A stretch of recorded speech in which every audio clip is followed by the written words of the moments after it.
blog is about entrepreneurship, and in particular the things that make a successful entrepreneur. Being an entrepreneur doesn't mean necessarily you start your own business. It just means you have a different type of mindset, and I'll talk a little bit about what that entails, because it's really helped me to move forward. Being an entrepreneur has become sort of quite trendy and fashionable in the last few years in particular, and everyone wants to do it. 16 years ago when I first started my own business, it wasn't. It was just regarded as, you're going it alone, you're going to start something up, and people would look at you as if you were a bit strange actually. I think being entrepreneurial can be so rewarding, because it means that yes, it can be risky and there's no guarantees. On the other hand, there's also no limits, hence the limitless banner.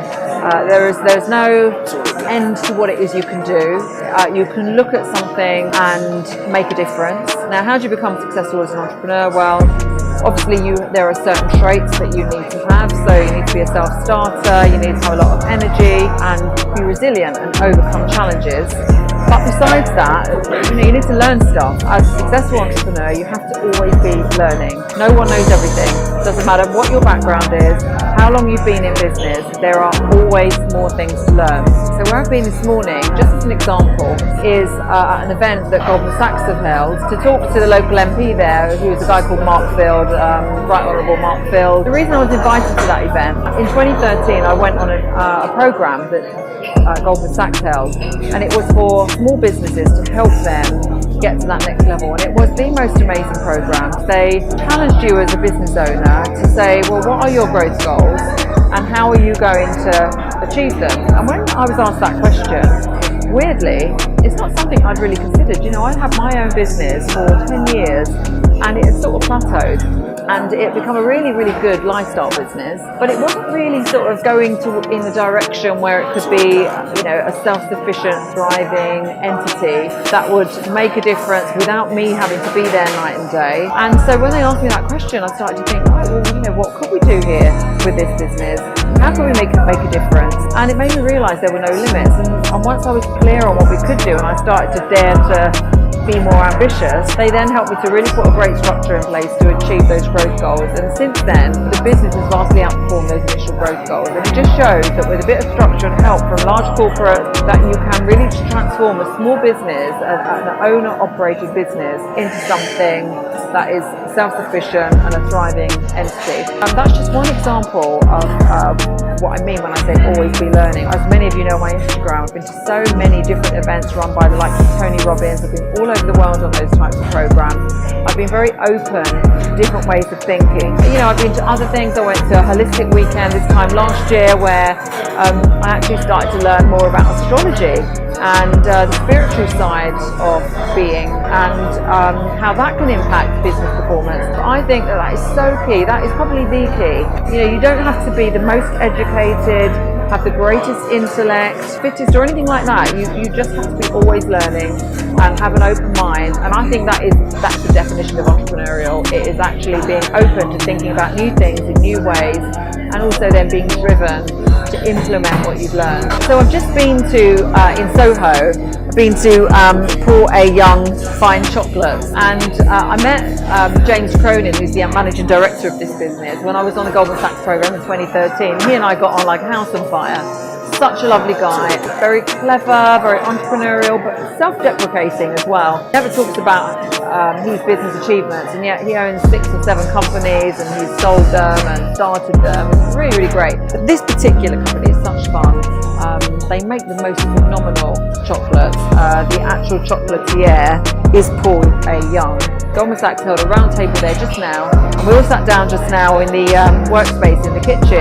Not only did he give us some amazing chocolates, including something which was a Marmite truffle, just amazing, so 4 chocolates, and also the most lovely hot chocolate drink. So that's what I've had for breakfast basically. Not quite my usual breakfast, but as I said before, as long as it's within your macros and you're sensible, at the end of the day, chocolate is from a cocoa bean, that's a vegetable, right? So I came across Paul A. Young chocolates actually before I met James, so it would have been in the Christmas of 2012, and I was in the Royal Exchange in the city, and I was going to an event, And so I wanted to take something. It was a Christmas event, a dinner. And there I saw in the window this most amazing chocolate Christmas tree. And it was decorated with all sort of white snow, which actually was white chocolate on top of dark chocolate. And I took this as a gift, and wow, it went down the store. The taste of it as well was amazing. They've gone on to be a leading chocolatier. They've won so many awards. They've been, featured in the Sunday Times and things like that. They've got the best-selling salted caramel chocolate in the whole of Europe, apparently. Yeah, I mean, he's an absolute genius, the guy, Paul A. Young himself, who actually puts together all these different types of chocolates. And you'll see in the shop, they've just got a variety of different ones. I've just bought a tiny little box of, I bought 3 of the Marmite truffles, I bought some champagne truffles, and I bought some banoffee pie truffles. They've just got the most amazing combinations of flavours, and he's relentless in coming up with new and innovative flavours and top quality chocolate. And not only does it taste amazing, but it's visually beautiful. I think they have some sort of amazing chocolate tree or plant in their window at the moment. So I'd highly recommend that. And there you have it, a relatively new business who's absolutely flying because of innovation and doing it better than the competition. And also they've been able to replicate it beautifully, so it's not all dependent on one person. They've been able to get that same quality in 3 separate kitchens across London, and that's very, very difficult. And again, that boils down to having really great systems. It's not just about innovation, it's all the other things, isn't it? It's like I say with Jim Sport, it's having growth goals, it's being innovative, doing good marketing, as you can see here, having the sales mechanisms. So they've got retail outlets. I think they've also expanded their sales now, so they sell to corporates. They have an online gift outlet, and I know that they've grown. So the finances that box has been ticked. They've got the systems that they've replicated to get the same type of quality, and of course they've got their raving fans, me being one. And actually James, who is the MD of this company, is coming on my podcast on Friday. So I'll find out a bit more about him, and I think he might be the 50th guest.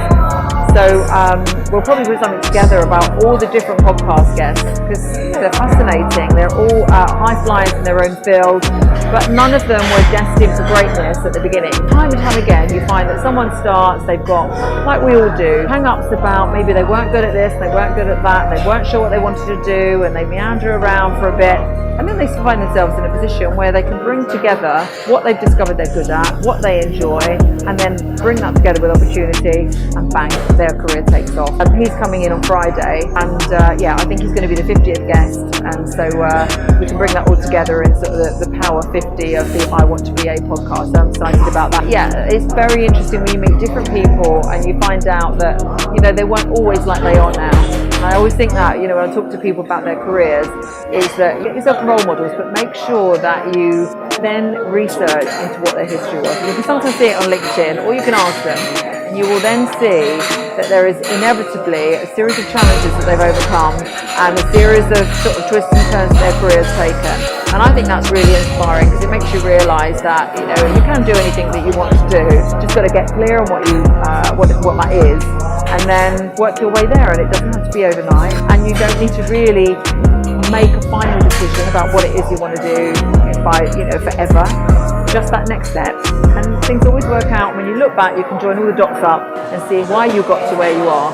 Brilliant thing about life, really. It's fascinating.